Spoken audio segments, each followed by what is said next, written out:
ఒక కుటుంబానికి ఆపదొస్తే ఆదుకోవడం అనేది మానవత్వం. అదే ఆదుకునే చెయ్యి ప్రభుత్వందైతే అది ఆ ప్రభుత్వం యొక్క బాధ్యత. మరి ఆపదే రాకుండా ఆ కుటుంబ సభ్యుల్ని చూసుకోవాలి. ఆపదంటూ రాకుండా తన రాష్ట్ర ప్రజలు ఉండాలి అని అనుకోవడం నిజంగా అది బాధ్యత, మానవత్వంకి మించిన ఒక గొప్ప పారదర్శకత, ఒక గొప్ప నిబద్ధత గల పరిపాలన అని చెప్పొచ్చు. అలాంటి ఒక పరిపాలనని అందించే నాయకుడు మన నారా చంద్రబాబు నాయుడు గారు. ఆయన ఆలోచించిన విధానం మన ఆంధ్ర రాష్ట్రం రానున్న రోజుల్లో ఒక స్వర్ణ ఆంధ్రగా అవతరించాలి. ఈ భావితరానికి ఒక అద్భుతమైన ఆంధ్రప్రదేశ్‌ని అందించాలి అనే ఒక కృత నిశ్చయంతో ఆయన విధి విధానాలన్నీ కూడా రూపకల్పన చేస్తూ వస్తున్నారు. అందులో భాగంగానే ఆనందమయమైన ఆంధ్ర రాష్ట్రాన్ని ముందుకు తీసుకువెళ్ళాలి. మన యొక్క భావితర భవిష్యత్తుకి ఒక ఆనందమయమైన ఆంధ్ర రాష్ట్రాన్ని అందించాలి అని చెప్పి నిశ్చయించుకొని దాని కార్య సంకల్పంలో దాన్ని మనకి ఆనందమయమైన ఆంధ్రప్రదేశ్ సాధించే ఒక ప్రక్రియలో ముందుగా ఆరోగ్యం పట్ల, అదేవిధంగా ఆర్థికంగా ముందుకి ఎదగాలి అని చెప్పి ప్రతి ఒక్క పాలసీని రూపొందించడం జరుగుతుంది. అంటే హ్యాపీ ఆంధ్రప్రదేశ్ని సాధించడం కోసం హెల్దీ అండ్ వెల్దీ ఆంధ్రప్రదేశ్ని సృష్టించే ఒక ప్రయత్నం నారా చంద్రబాబు నాయుడు గారు చేస్తున్నారు. స్వర్ణాంధ్ర 2047 లక్ష్యంగా ఆంధ్ర రాష్ట్రం ముందుకు వెళ్తున్న క్రమంలో హ్యాపీ, హెల్దీ, వెల్దీ ఫ్యామిలీగా అవతరించాలి అని చెప్పి దృఢ సంకల్పాన్ని చేసుకున్నారు. ఈ క్రమంలోనే ముందుగా హెల్దీ ఫ్యామిలీగా, హెల్దీ ఆంధ్ర రాష్ట్రంగా మారాలి అనే ఒక సంకల్పంతో ఏ ఒక్కరూ కూడా అనారోగ్య పాలు అవ్వకూడదు, అనారోగ్య పాలు అయిన వాళ్ళకి గవర్నమెంట్ అత్యధికంగా చేయూతను అందించాలి అనే ఒక లక్ష్యంతో ఈరోజు ప్రతి ఒక్క పాలసీని కూడా రూపకల్పన చేస్తూ ఉన్నారు.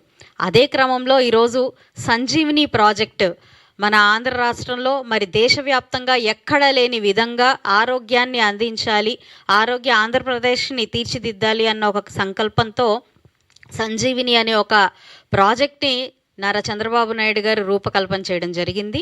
ఈ సంజీవిని ప్రాజెక్ట్ యొక్క వివరాలు, అందులో ఉన్న గొప్పతనం, అది మన ఆంధ్ర రాష్ట్రానికి ఏ విధంగా ఉపయోగపడుతుందో నేను మీకు చెప్పదలుచుకున్నాను. ఈరోజు సంజీవిని ప్రాజెక్ట్ ఆంధ్ర రాష్ట్ర వ్యాప్తంగా ప్రతి ఒక్క కుటుంబానికి ఒక ఆరోగ్యవంతమైన కుటుంబంగా మార్చే ఒక అద్భుతమైన సాధనం. నిజంగా అది సంజీవినిగా చెప్పుకోవచ్చు.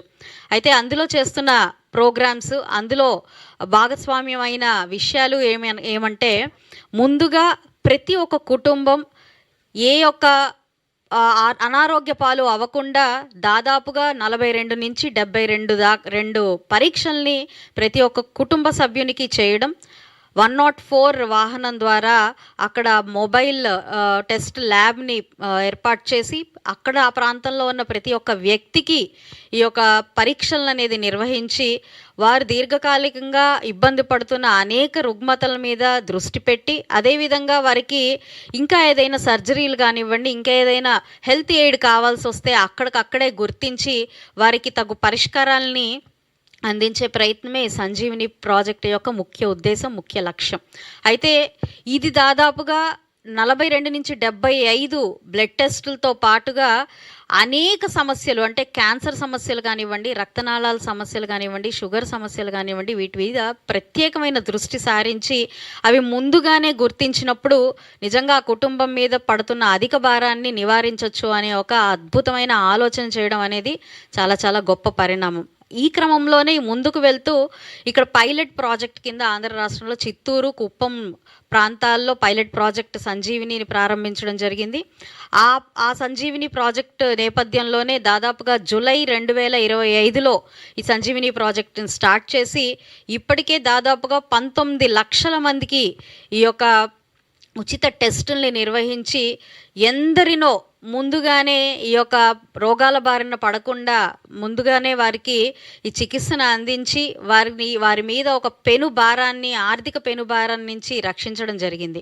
అందులోనే 2 కేస్ స్టడీస్ మనం తీసుకుంటే, ఒక లారీ డ్రైవర్ దీర్ఘకాలికంగా హై షుగర్స్తో బాధపడుతున్న పరిస్థితుల్లో 3 నెలల మీనే ఆయనకి దాదాపుగా, అంటే హెచ్బిఏవన్సీ అంటారు, హెచ్బిఏవన్సీలో 11.6 చూపించింది. అంటే అత్యంత ప్రమాదకరమైన పరిస్థితుల్లో ఆయన షుగర్ అంటే దాదాపుగా 400 దాటిన పరిస్థితి కనపడిన పరిస్థితి ఉంది. అయితే ఆయన్ని పూర్తిగా నిర్లక్ష్యం చేసి ఆయనకి ఇలాంటి ఒక పరిస్థితి ఉందని కూడా ఆయన గుర్తించిన పరిస్థితుల్లో 104 వాహనం ద్వారా ఉచిత పరీక్షలు ఈ సంజీవిని ప్రాజెక్టు ద్వారా నిర్వహించి ఆయనకి ఈ పరిస్థితి ఉంది అని చెప్పి గుర్తించి ఆయనకి తగు వైద్యం చేయించడం జరిగింది. ఈరోజు ఆ లారీ డ్రైవర్ చాలా సంతోషంగా ఆ కుటుంబానికి ఎంతో ఆసరాగా నిలుస్తున్న పరిస్థితి కనపడుతుంది. అలాగే కొన్ని సందర్భాల్లో కొందరు వ్యక్తులకి ఈ రక్త పరీక్షలు చేసినప్పుడు పూర్తిగా బ్లాకేజెస్ కనపడడం జరిగింది. రక్తనాళాలన్నీ కూడా మూసుకుపోవడం గమనించడం జరిగింది. దాని కారణంగా హై రిస్క్ ఆఫ్ హార్ట్ అటాక్ని గుర్తించడం జరిగింది.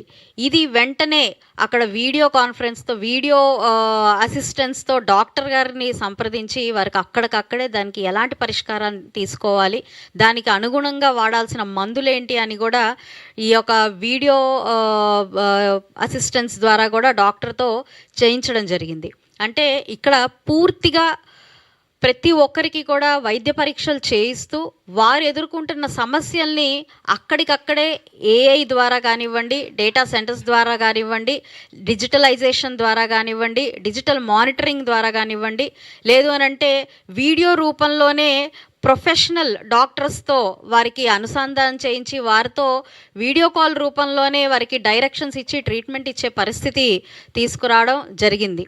అదేవిధంగా ఇంకా అదనంగా ఏదైనా చేయాల్సి వచ్చినప్పుడు, సర్జరీ లాంటివి కూడా చేయాల్సి వచ్చినప్పుడు డైరెక్ట్గా వారికి బీమాని వర్తిస్తూ ఆయుష్మాన్ భారత్ కింద వారికి లింకప్ చేస్తూ వీళ్ళకి డిజిటల్ కార్డ్స్ని అందజేస్తూ 25 lakhs దాకా కూడా ఎన్టీఆర్ వైద్య సేవ ద్వారా కూడా వీళ్ళకి ఈ యొక్క అసిస్టెన్స్ని ఇవ్వడం అనేది జరుగుతుంది. ఇందులో ప్రధానంగా ముఖ్య ఉద్దేశం ప్రతి ఒక్కరూ కూడా ఒక సమస్య వచ్చినప్పుడు దానికి ఎలా ఎదుర్కోవాలి, ఎంత మనం ఖర్చుతో కూడుకున్నది అన్న అంశాల మీద ఈరోజు దృష్టి పెట్టి అలాంటి ఆర్థిక భారం నుంచి రక్షిస్తూ ఆరోగ్యంగా ముందుకు ఎదగాలి అనే ఒక బాధ్యతాయుతమైన ప్రభుత్వం విధానాలతో ఈరోజు ముందుకు వెళ్తుంది మన ఎన్డీఏ కూటమి ప్రభుత్వం. ఆ నేపథ్యంలోనే ఈ సంజీవిని ప్రాజెక్ట్ని తీసుకురావడం జరిగింది. ఇది ఈ ఆగస్టు 15 నుంచి పూర్తిగా రాష్ట్ర వ్యాప్తంగా ప్రతి జిల్లాలో ప్రతి ఒక్కరికి కూడా ఈ సదుపాయాన్ని తీసుకురావాలి. ముందుగా 2 ప్రాంతాల్లో పైలట్ ప్రాజెక్ట్ చేసి ఎంతో సక్సెస్ఫుల్గా ఈరోజు అక్కడున్న ప్రతి ఒక్కరూ కూడా ఆరోగ్యం వైపుకి ముందడుగు వేస్తున్న క్రమంలో ఇది పూర్తిగా రాష్ట్ర వ్యాప్తంగా కూడా దీన్ని ముందుకు తీసుకెళ్ళాలి అన్న ఒక భావంతో ఈ ఆగస్టు 15 నాటికి ఆంధ్ర రాష్ట్రం మొత్తం కూడా ఈ డిజిటలైజేషన్ ఆఫ్ హెల్త్ మీద దృష్టి పెట్టి ముందుకు వెళ్ళాలి అని చెప్పి సంకల్పించడం జరిగింది. కాబట్టి ప్రతి ఒక్కరూ మీ ప్రాంతంలో ఈ 104 వాహనం వచ్చినప్పుడు అక్కడ చేస్తున్న పరీక్షల్ని మీరు చేయించుకొని చక్కగా వారికి కూడా మీరు సహకరించాలి అని కోరుకుంటున్నాను.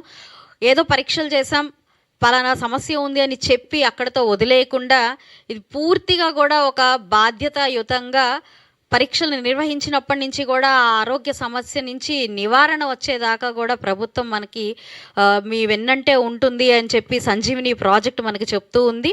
అంటే ఇక్కడ కేవలం పరీక్షలు నిర్వహించడం, దానికి కావాల్సిన అసిస్టెన్స్ మనకి నిష్ణాతులైన డాక్టర్లతో ఇప్పించడం, దానికి కావాల్సిన మెడిసిన్ అంతా కూడా ఫ్రీ మెడిసిన్ని అందించడంతో పాటు మీ యొక్క ఆరోగ్య ఫైల్ని కంప్లీట్గా డిజిటలైజ్ చేస్తూ ఎక్కడ చూపించుకోవాలన్నా కూడా మీ యొక్క ఆరోగ్యం సంబంధించిన ఈ యొక్క పూర్తి వివరాలతో ఇది ప్రభుత్వం దగ్గర డిజిటలైజ్డ్గానే ఈ అకౌంట్స్ అన్నీ కూడా మెయింటైన్ చేయడం జరుగుతుంది. అంటే ABHA అని అంటారు దీన్ని, ఆయుష్మాన్ భారత్ హెల్త్ అకౌంట్గా ఈ ప్రతి ఒక్కరి యొక్క ఆరోగ్యం అనేది రికార్డ్ అయ్యి ఉంటుంది. కాబట్టి ఇది రానున్న రోజుల్లో కూడా మనకి ఎలాంటి హెల్త్ ఇష్యూస్ వచ్చినప్పటికీ కూడా ఈ రికార్డ్స్ అనేవి చాలా అద్భుతంగా మనకు ఉపయోగపడే పరిస్థితి ఉంటుంది. అదేవిధంగా కార్పొరేట్లో అంటే ఎంతో ఖర్చు అవుతూ మనం తీసుకోవాల్సిన ఈ టెస్టులకు కూడా అంత భారం పడకుండా కూడా మనం దీని నుంచి రక్షించబడతాము.